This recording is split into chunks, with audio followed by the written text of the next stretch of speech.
When Heidi asked me to come up to speak to you, an invitation, by the way, for which I'm grateful and honored, I thought, what am I going to say to what is largely, I believe, a group of parents and loved ones of people with ADHD? And so she wanted me to do something a little new and a little different. And I sat down and I said, what ideas would I want any family that we had seen in our clinic to understand by the time we had finished working with that family, by the time we'd finished the evaluation and the counseling of that family, what would be the 30 take-home ideas? I tried to reduce it to 10, by the way, but that's just not possible. And 30 was even a bit of a struggle. There's another 30 I left out. But I think of these as sort of the touchstone ideas that a family needs to understand if they really are going to appreciate both the nature of this disorder in a child and what it means for the raising and management of that child successfully. So we're going to have some fun with this because I've not done this presentation in this way ever before, and you may advise me never to do it again. So we'll see. Obviously, the first idea is to know the disorder, and we begin at a very elementary stage of this disorder. This is a developmental disability. That is the first thing you need to understand. A disability of what? There are two psychological traits that are not developing in this child on time. So let's clarify that. A developmental disability means that you are showing age-inappropriate behavior. It doesn't mean that your behavior is pathological. It just means it's not appropriate for your age. So understand one thing. ADHD is different from normal in a quantitative way, not a qualitative way. Developmental disorders differ from psychopathologies. A psychopathology is a gross aberration in your behavior that we can recognize at any age. If you are bipolar, if you are schizophrenic, if you have major depression, we don't need to adjust the criteria for your age because those are grossly abnormal conditions. Autism would be another one. Those are not developmental disabilities. A developmental disability is a delay in the rate of a normal trait. What distinguishes this child from other children who don't have the disorder is the degree of the delay. They will go through the same stages that others would go through in normal development, but not at the same time. And when these traits reach their ultimate maturity, which, by the way, is your early 30s, the person with ADHD will be leveling off at a degree well behind that of where the general population has leveled off in that trait. So delay does not mean lag. It doesn't mean temporary. This is a chronic lag in the development of these traits. But the important thing is that the difference between this child and other children is quantitative. It is like someone sitting next to you who is shorter or taller. It is like someone who is more athletic or less athletic. These are not qualitative differences. They're quantitative. So that is what separates your child from others. The degree of the delay is the distinction. I say this because so many trade books written for parents have argued that ADHD is a qualitatively different human. Your child is a little hunter, and he has to go to school with farmers. Your child has a gift that other children do not have. This is nonsense. This is utter gibberish. There never was, nor will be, any science that would support those ideas. ADHD is not a qualitative different state of humanity from other people. It is much more like being better or worse at writing, taller or shorter in your height, better or worse at language. Those are quantitative differences. That's important because otherwise we stigmatize these people as coming from a different planet. You know, one is from Venus, another from Mars, to popularize or to take up a popular view of gender differences between men and women. But you get the point. People with ADHD are not different from normal other than in the degree of the delay. Now, what is it that is delayed? Two traits. The first is not the one after which the disorder is named. In that sense, the disorder has been misnamed. The first deficit to appear is inhibition, a failure to develop appropriate inhibition of your behavior. And this will often emerge in the preschool years. And its first sign is usually hyperactivity, though it doesn't need to be so, but it typically is. You have an individual who is behaving too much, who is not suppressing irrelevant behavior the way other children are able to do. We will see this in their motor actions. There's a lot of action coming out of this child. We will see it in their verbal behavior. There's a lot of words coming out of this individual. And we will see it in their intrusive and disruptive motor and verbal behavior as well. But along with that, there is a cognitive impulsiveness, this snap decision-making, this quickness to do the first thing that pops into your head without due delay and due diligence, thinking about what the consequences will be. And then we will also see the restlessness, not just the gross motor activity, but the seat restlessness, which I think affects their school performance more than the gross motor activity does. But this will decline with age, so that is why hyperactivity is no longer the name of this disorder, because it declines steeply, and by adolescence, it's nearly gone, and by adulthood, it's an internal state. It's a feeling inwardly of a need to be busy and doing multiple things. And it's a busyness of one's mind, one's ideas. There is a restless quality to their cognition, but not to their outward behavior. In fact, our research has shown that hyperactivity is of no diagnostic value in adulthood. In fact, being restless is more associated with anxiety disorders by the time you're 30 than it is being associated with ADHD. We just don't pay attention to it. It's of no relevance to diagnosis. So let's understand that the real problem here is not restlessness. It is, in fact, inhibition. There is a failure to develop appropriate inhibition, and it affects your behavior, it affects your words, it affects your mind and your thoughts, and we need to return to the idea which we have gotten rid of, that it affects your emotions. For the first 170 years of the history of ADHD in the medical literature, which began in 1798, not 1902, 8 years ago, the last remaining copy of a medical textbook was discovered at Kent State University.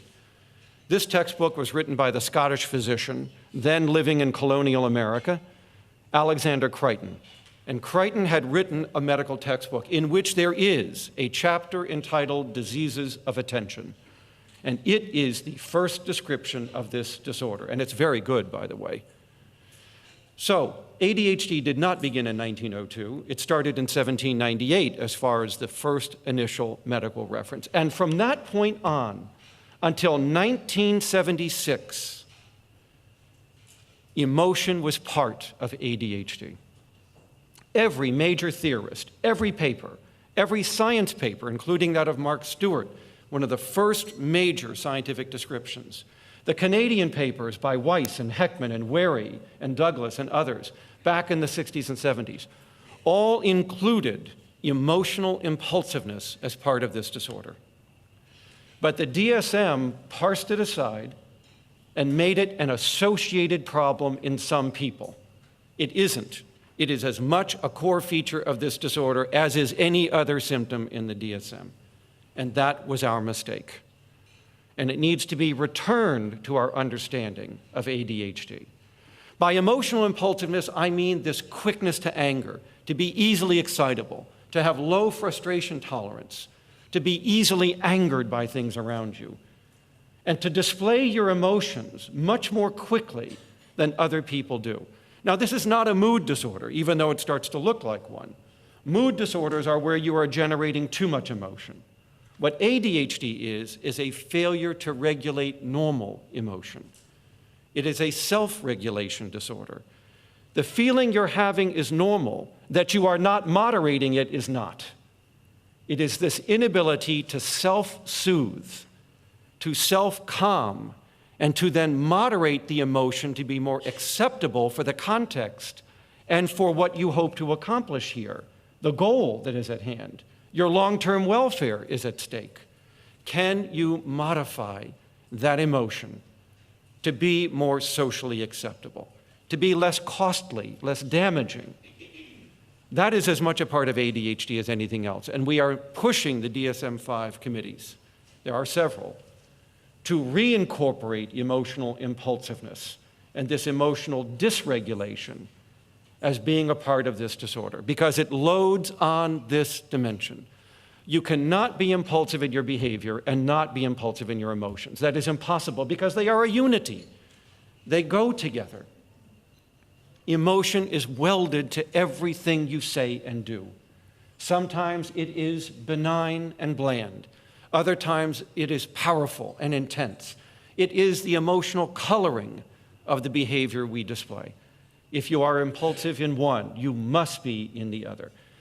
That needs to get reintroduced back into ADHD for a number of compelling reasons, not just because historically it was always there, but because it explains so much more than the current view of ADHD explains.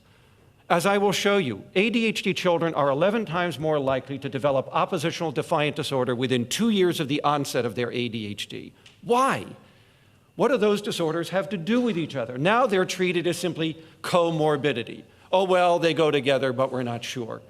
But if you put emotion back into ADHD, you see the connection right into ODD, because everybody with ADHD is automatically subclinically ODD at the get-go. It's only going to take one more symptom to cross the diagnostic threshold. In other words, ADHD causes ODD. That is an important thing to understand because the ODD, while it does have some social influences over it, half of ODD is the inability to manage frustration, impatience, and anger. And that will set you up for the second component of ODD, which is interaction conflict, defiance, arguing. But the first 4 symptoms of the 8 in ODD are mood, anger, temper, hostility, easily annoyed, irritability. And that is part of ADHD. So we need DSM-5, and we need families to both understand that emotion goes with this disorder. It is not a separate comorbidity in some cases. And now we know why when we treat ADHD, particularly with the medications that we use, we get nearly as much reduction in ODD as we get in ADHD. And when we don't, it is because of the social conflict component, which is learned. And we will have to unlearn that little piece. But the mood component is the ADHD component. Now, by returning emotion into ADHD, it also helps families to understand some of the other life course risks. 50 to 70% of ADHD children are utterly rejected by close friendships by 2nd grade. It is, in fact, one of the more devastating consequences of this disorder, is this inability to make and keep close, sustained friendships with other children. And it is heartbreaking for parents to see this happening, that their child is not as liked as other children, that the sleepovers, the going to the movies, and the other social events in which other children celebrate their peer relationships are shut off for this child. Why is it there? The single best predictor of peer rejection is that symptom, the emotional impulsiveness. Friends forgive you your distractibility, your forgetfulness, your working memory problems, and even your restlessness. They will not forgive your anger, your hostility, the quickness with which you emote to other people, because it is offensive. It is socially costly. So now we can begin to understand the numerous social problems that ADHD children are prone to, because it arises from this aspect of the inhibitory deficit. There are other things that it explains. I could do a whole hour and a half, as I did a month ago in Toronto, on the importance of emotion in ADHD. I won't go there. But suffice to say that it explains the road rage during driving, the job dismissals, which are not the result of inattentiveness, but of being too quick to anger, too quick to express raw emotion in the workplace, of which employers are not tolerant, especially if it occurs with a customer. And it also explains to us the marital difficulties and the parenting difficulties these children may be prone to, because the single best predictor of marital problems in the adult with ADHD is not distractibility. It is emotion. So we can begin to paint a better picture of understanding ADHD and its life course risks by understanding the nature of the inhibitory problem and that it includes emotion as part of it. And that's just slide one. I've got 85 slides. Do you see why I'm concerned? 15 minutes to do a slide. All right, so we better get rolling here, but I thought you ought to know where we're going. And by the way, in case you hadn't noticed, I will not talk down to you today. I will treat you as if you were my colleagues, my students, my peers, because I think that parents attend these things to learn, and that's not going to happen if I have to dumb this material down. And it is also insulting, and I won't insult your intelligence either. You're knowledgeable people. I'll speak to you frankly using the scientific terminology. Oh, please.